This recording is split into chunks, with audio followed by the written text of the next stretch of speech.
Hey everybody, it's Fox with FoxeoGames, and this is a Fox First Scent for Toukiden 2 on the PC, just recently released on Steam. It is a $60 title, and it's one I have a few reservations about recommending right off the bat.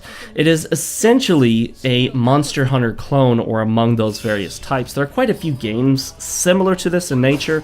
Obviously, you know, there's Monster Hunter, there's Soul Sacrifice, there's Freedom Wars, there's Final Fantasy Explorers, and a few others. Like most Monster Hunter clones, Toukiden 2 focuses on simplifying the Monster Hunter formula and making it a lot less time-consuming, a lot less complex, and a lot easier to get into. It is essentially a much easier game in nearly every regard, and I think that's a good thing.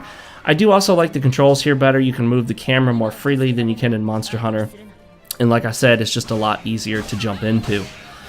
Now, having said that, Toukiden 2 is quite obviously the, well, not really the second, but a sequel to the original. There was Toukiden, then there was Toukiden Kiwami, which was an expanded version of the original title. Toukiden Kiwami did come to PC, but was a terrible port, as some Japanese games tend to be.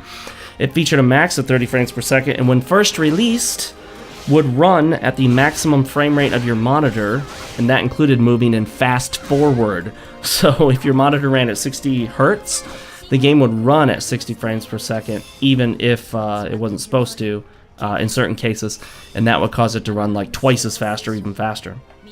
They fixed all that, but they never did fix the 30 FPS lock. Here it is fixed, thank goodness. Look in the upper left corner, and you can see the stats as it's running on my machine. My machine specs are, as always, listed in the description of the video.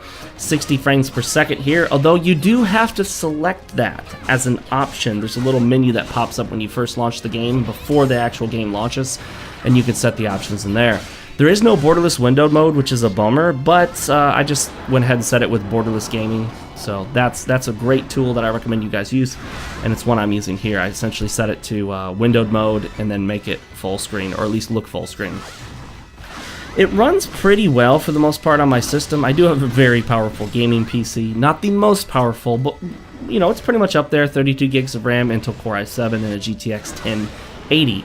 It did occasionally drop some frames, so that was disappointing, but not surprising given that these Japanese titles tend to be very poorly ported, and with a poor port usually comes really bad optimization. You essentially need a more powerful machine than should be necessary. Running this, of course, at 1080p, and my monitor is a 144Hz G-Sync enabled monitor. Got all that working.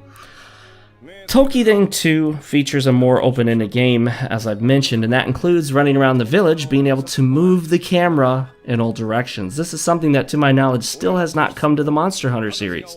In Monster Hunter, you get to town and you're locked into one viewpoint. That might not seem like a big deal, but it's just so jarring when you can move the camera in every other way, everywhere else, but then you get to town and the camera doesn't work anymore.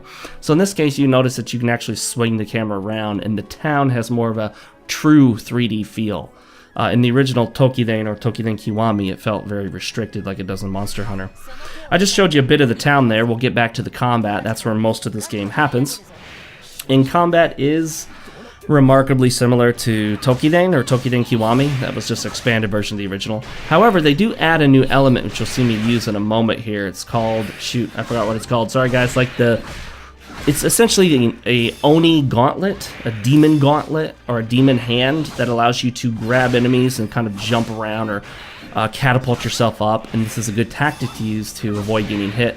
And I guess when you charge it up, you can grab a giant Oni and smash them into the ground, which I think I do at the end, though it was hard to tell. I haven't mastered this game completely yet, obviously, just a few hours into it.